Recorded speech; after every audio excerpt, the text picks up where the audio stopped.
आज़ाद हिंद फौज सुभाष चंद्र बोस जर्मनी की रेडियो सेवा के भाग के रूप में आज़ाद हिंद रेडियो सेवा किस वर्ष शुरू की गई थी?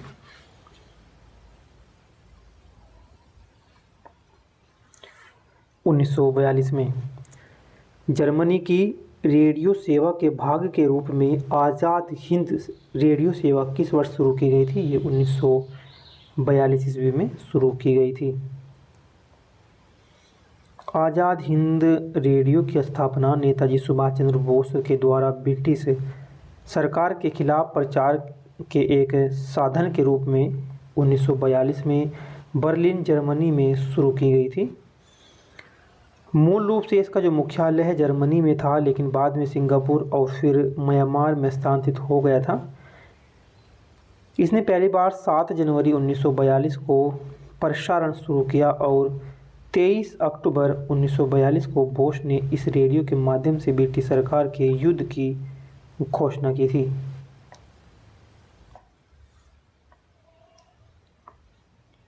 कटक निम्नलिखित में से किस प्रख्यात हस्ती से संबंधित है? वो है सुभाष चंद्र बोस से। कटक जो है, कटक किस प्रख्यात हस्ती से संबंधित है? कटक है सुभाष चंद्र बोस से। सुभाष चंद्र बोस का जन्म 23 जनवरी 1897 ईस्वी को ओडिशा के कटक शहर में हुआ था। जो सुभाष चंद्र बोस का जो जन्म हुआ था वो 23 जनवरी 1897 ईस्वी को ओडिशा के कटक शहर में हुआ था। उनकी माता का नाम प्रभावती देवी और पिता का नाम था जानकीनाथ बोस। सुभाष चंद्र बोस ने 1938 में हरिपुरा गुजरात, वर्ष 1939 में त्रिपुरा मध्य प्रदेश में आयोजित कांग्रेस अधिवेशन की अध्यक्षता की है। यानी इन्होंने 2 बार अध्यक्षता की, 1938 में हरिपुरा गुजरात में और 1939 में त्रिपुरा में की, मध्य प्रदेश में। सुभाष चंद्र बोस को पहली बार किस वर्ष भारतीय राष्ट्रीय कांग्रेस का अध्यक्ष चुना गया था? 1938 में। कहाँ? हरिपुरा में गुजरात में, और दूसरी बार 1939 में त्रिपुरा मध्य प्रदेश में।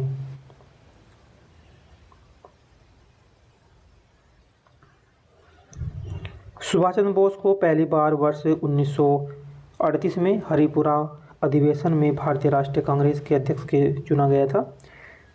निर्वाचित होने के बाद सुभाष चंद्र बोस ने राष्ट्रीय योजना आयोग का गठन किया और इसकी नीति गांधीवादी विचारों के अनुकूल नहीं थी।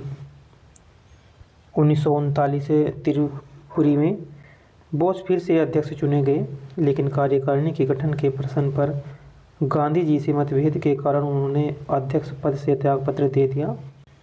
कांग्रेस के भीतर 1939 ईस्वी में एक गुट ऑल इंडिया फॉरवर्ड ब्लॉक का गठन किया गया।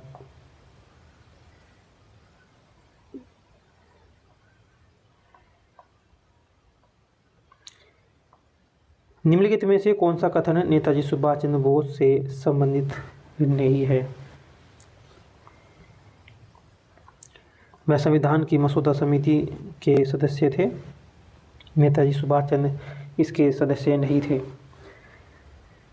जो कथन सही है नेताजी सुभाष चंद्र बोस के बारे में, तो उन्हें निर्वासित करके मांडले भेजा गया। उन्होंने आज़ाद हिंद फौज की स्थापना की सुभाष चंद्र बोस ने। उन्होंने असहयोग आंदोलन 1921 में भाग लिया था। ये बिल्कुल सही है। कौन सा कथन सही नहीं है? वो है कि वह मसौदा, जिसे ड्राफ्टिंग कमेटी बोलते थे, इसमें 7 सदस्य थे। इसमें अंबेडकर जो थे इसके अध्यक्ष थे इस कमेटी के, तो इसमें इन्होंने भाग नहीं लिया। तो नेताजी सुभाष चंद्र बोस एक उग्र राष्ट्रवादी नेता थे। इनके कथन है उन्हें मांडले जेल 1924 में भेजा गया। बिल्कुल ये कथन सही है। उन्होंने आज़ाद हिंद फौज की स्थापना भी की और उन्होंने असहयोग आंदोलन 1921 में भाग लिया। उन्होंने 1939 में फॉरवर्ड ब्लॉक के संपादक का कार्यभार संभाला और वे संविधान के मसौदा समिति के सदस्य नहीं थे।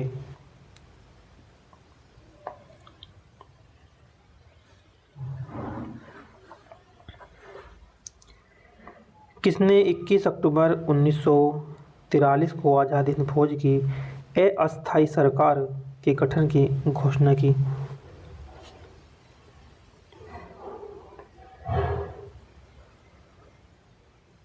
सुभाष चंद्र बोस। सुभाष चंद्र बोस ने 21 अक्टूबर 1943 को आज़ाद हिंद की अस्थायी सरकार के गठन की घोषणा की थी। इस सरकार की स्थापना सिंगापुर में की गई थी। निम्नलिखित में से किसने सबसे पहले आज़ाद हिंद फौज की गठन की कल्पना की थी?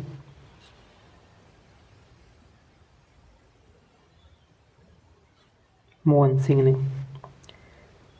आज़ाद हिंद फौज के गठन की जो कल्पना की थी, कल्पना होती है पहले, जो विचार किया तो मोहन सिंह के द्वारा ये किया गया था।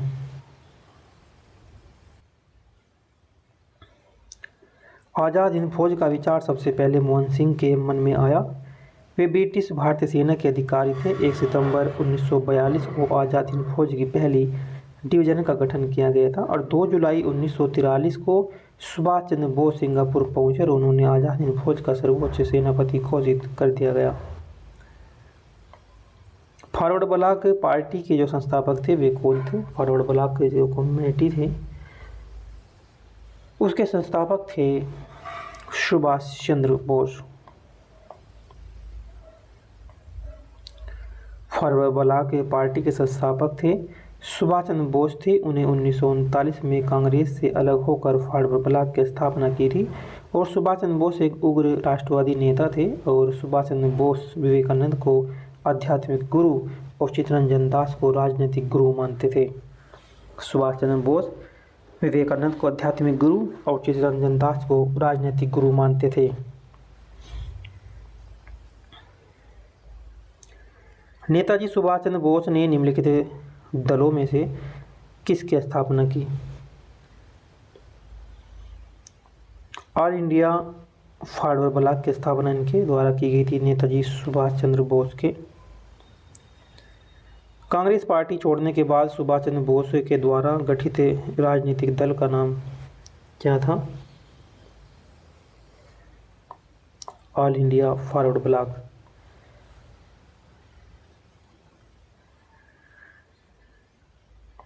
उन्नीस में सुभाष चंद्र बोस के द्वारा शुरू की गई पार्टी का क्या नाम था? 1939 में सुभाष चंद्र बोस द्वारा शुरू की गई पार्टी का क्या नाम था? ऑल इंडिया फॉरवर्ड ब्लॉक था जो इन्होंने इसकी स्थापना की थी। निम्नलिखित में से कौन प्रसिद्ध सैगल ढिल्लो शाह नवाज मुकदमों के बचाव पक्ष के वकील में से एक थे? जवाहरलाल नेहरू। जवाहरलाल नेहरू।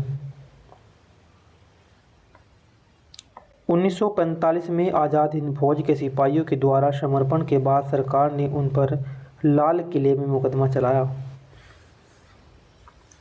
1945 में आज़ाद हिंद फौज के जो सिपाही थे उनके द्वारा जब समर्पण कर दिया गया तो उसके बाद सरकार ने उन पर लाल किले में मुकदमा चलाया गया। कांग्रेस ने आज़ाद हिंद फौज के सिपाही को बचाने के लिए आज़ाद हिंद बचाओ समिति की भी स्थापना की थी। बचाव पक्ष के वकील का नेतृत्व मूलाभाई देसाई कर रहे थे। उनका सहयोग करने के लिए तेज बहादुर काटजू जवाहरलाल नेहरू ने अदालत में उपस्थित रहे और सरदार गुरुबख्श सिंह, प्रेम सैगल और शाहनवाज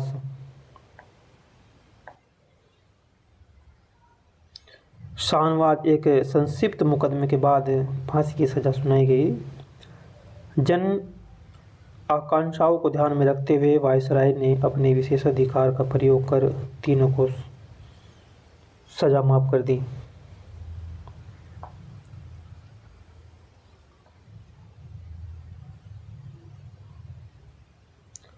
तीन आईएएन जवानों की प्रसिद्ध सुनवाई के समय वकील कौन थे? भूलाभाई देसाई। किस सन में सुभाष चंद्र बोस ने आज़ाद हिंद फौज की स्थापना की थी?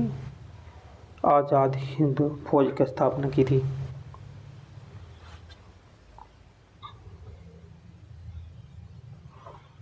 1943 ईस्वी में।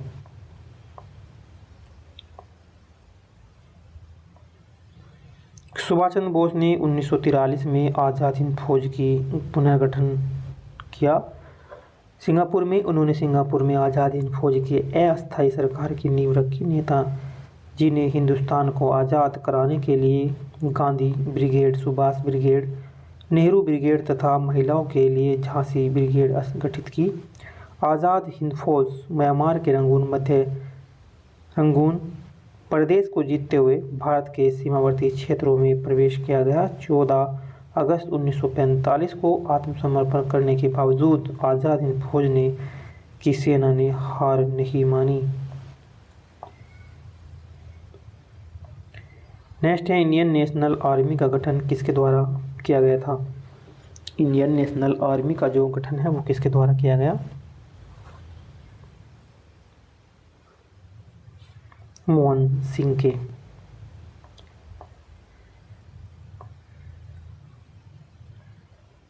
आज़ाद हिंद फौज इंडियन नेशनल आर्मी की स्थापना का विचार सर्वप्रथम कैप्टन मोहन सिंह के मन में आया था।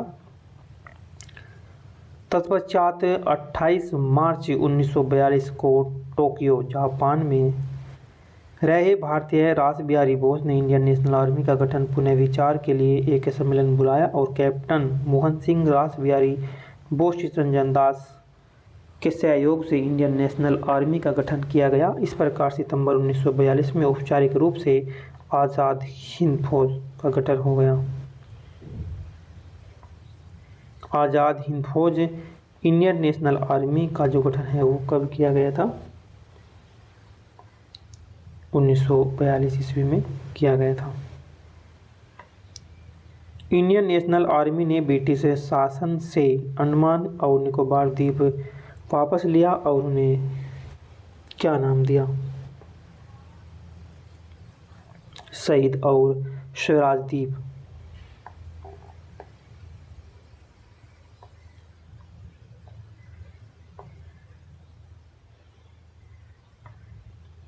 इंडियन नेशनल आर्मी की स्थापना किसके द्वारा की गई थी?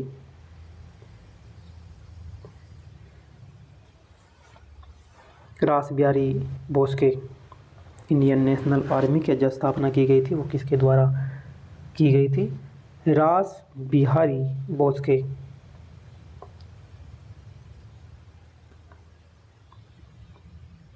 देशबंधु नवयुवक संघ का गठन किया गया था।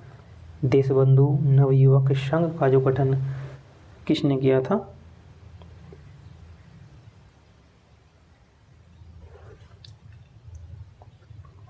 तिरुपुर कुमरन ने।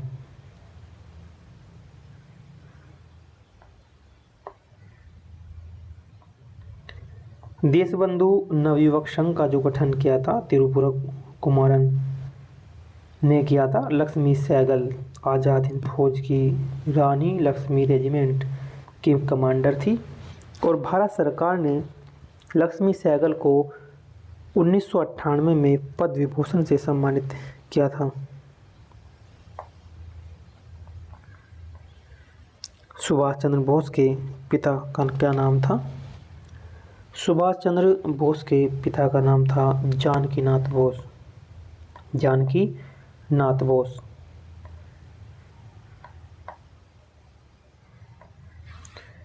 सुभाष चंद्र बोस का जन्म जो है 23 जनवरी 1897 को उड़ीसा के कटक में हुआ था। इनके पिता का नाम जानकीनाथ बोस तथा माता का नाम प्रभावती देवी था। उन्होंने दिल्ली चलो तुम मुझे खून दो मैं तुम्हें आज़ादी दूंगा का नारा भी दिया था। किसने? सुभाष चंद्र बोस ने। जन्म हुआ था इनका 23 जनवरी 1897 को उड़ीसा के कटक में हुआ था। इनके पिता जानकीनाथ बोस, माता प्रभावती देवी थी। 1928 में गठित इंडिपेंडेंस फॉर इंडिया लीग के अध्यक्ष कौन थे?